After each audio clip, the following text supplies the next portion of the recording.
So this whole concept of disruptive innovations evolving at an unprecedented pace, I think, is reasonably straightforward. I mean, how many of you grew up and did not have day-to-day use of the internet, didn't have day-to-day use of your iPhone?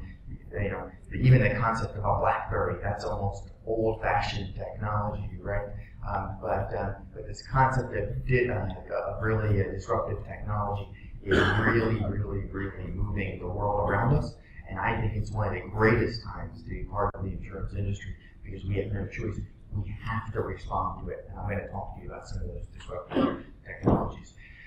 This, generally speaking, is what a lot of studies would say about the way that they view kind of successful companies. And generally speaking, you've got the research and development that goes into being an early adopter of new technologies, new innovative ideas. Those tend to be your most successful companies because they have a head start on everybody. So they are early with the research and development. They have the market to themselves. They can succeed in value maximization until the marketplace gets kind of catches on to it, and we get mass market, and we get lots of companies adopting.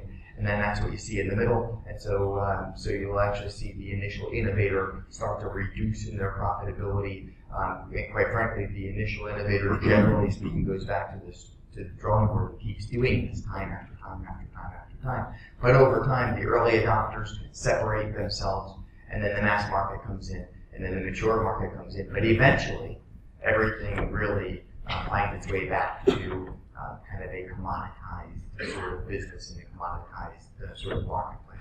And so, without a doubt, the successful companies are going to be the ones that are the early adopters and the innovators. This concept of specialization of the driver as a driver shouldn't be a big surprise to you. This is actually, generally speaking, kind of empirical evidence. And what this says to you is that the top performing companies, which are in the blue, in general have growth in long-term book value that well exceeds the average performer, that well exceeds the underperformers. And again, big pieces of that deal with this whole concept of specialization. If you're an early adopter for innovation, you've got entrepreneurialism and you've got innovation. And you've got specialization, exactly as Richard just said in his comments. You're going to find that your growth in book value tends to well outpace that of the average company, which tends to well outpace that of the lower performing company. My goal, our goal, is to be up here. So, all right. This is just a sort of reminder of history, maybe a little bit of history and a little bit of where we're going. This, back in 1900, would have been the most innovative companies in the United States. You can see it's really back when we were an industrializing economy. That may be the phrase that I would use, right? So in the States where this was an industrializing economy. And you can see that list changed a bit in 2000 as I think we moved from industrialized economy toward a wealth economy. That's the way I would refer to it. You can see the nature of who those companies were and who the real leaders were in the innovation process was dramatically different. As a matter of fact, a lot of those companies from 1900 no longer even in existence, and certainly no longer on the leaderboard. But where it's headed in the future, I'd say in 2050, you're going to see that the innovators, the leaders, the ones that are generally recognized, are going to be in these spaces: software, aerospace, genomics, bioinformatics, nanotechnology, etc. You can see in a totally different space. And here's what I think is the challenge for the insurance industry. As an industry, we're pretty darn good at dealing with companies that needed our help in 1900. We're okay. There's a handful of companies that can do a really good job with the global, complex financial needs of the companies in this space here. And most of us, I might say all of us, are unprepared to be able to properly respond to what's going to be the opportunity and what's going to be the need for us in 2050. So I think without a doubt, we've got to pick up the pace and accept innovation and entrepreneurialism as a path forward. So I'm just trying to make the case for this is where I think we have to do it. So, what are we doing? What's AIG doing in response to this? Some of you have heard this before. We have an office known as, led by someone who's the Chief Science Officer. The Chief Science Officer is a gentleman by the name of Murli Boleswar. Murli reports directly to the CEO, Peter Hancock of AIG. He leads a group today of just under 200 people, and they spend all of their time in science. All of their time focused on elements of science, whether it is data analytics, or whether it is behavioral science, or whether it's studying of the natural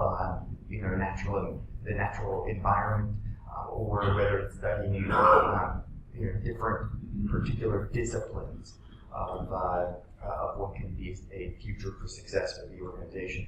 That picture, by the way, is a picture of Chuck Bednarik. He's also known as Concrete Chuck. He played for the Philadelphia Eagles. See a theme there. Chuck played for the Philadelphia Eagles in 1960, and the last time we ever won a championship. But he was one of the best football players of his time. And I use this slide to illustrate a point, because this player might be familiar to some of you. His name is DeMarco Murray. He used to be with the Dallas Cowboys. All right. So listen, jealousy is a form of flattery, right? So take it all as a big compliment. But what do I want to say to you? Great athletes, both in different time periods, but they have different tools around them that will make them better. Concrete Chuck did not have the best head protection. Rest his soul, he did pass away this past year. But Chuck, unfortunately, I don't think was well protected from concussions. I think better protection, although not perfect protection, for DeMarco Murray. Look at the face mask. So Chuck was a handsome guy before football, but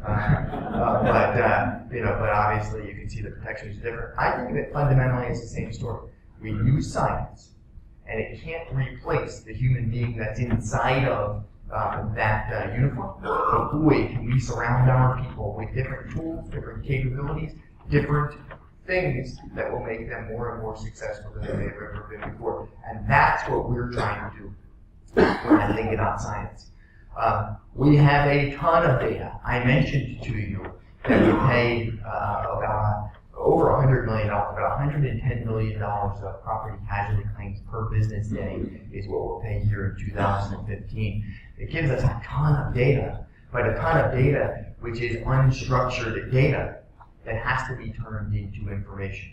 And a lot of those people on that science team that I described earlier are busy turning that into stuff like this, turning it into information which we can then use to help drive for a better answer for our clients, for our broker partners, and ultimately, quite frankly, for AIG, so that we can be here for the next 96 years. So we're 96 years old today. We'd love to live to be at least another 96 years.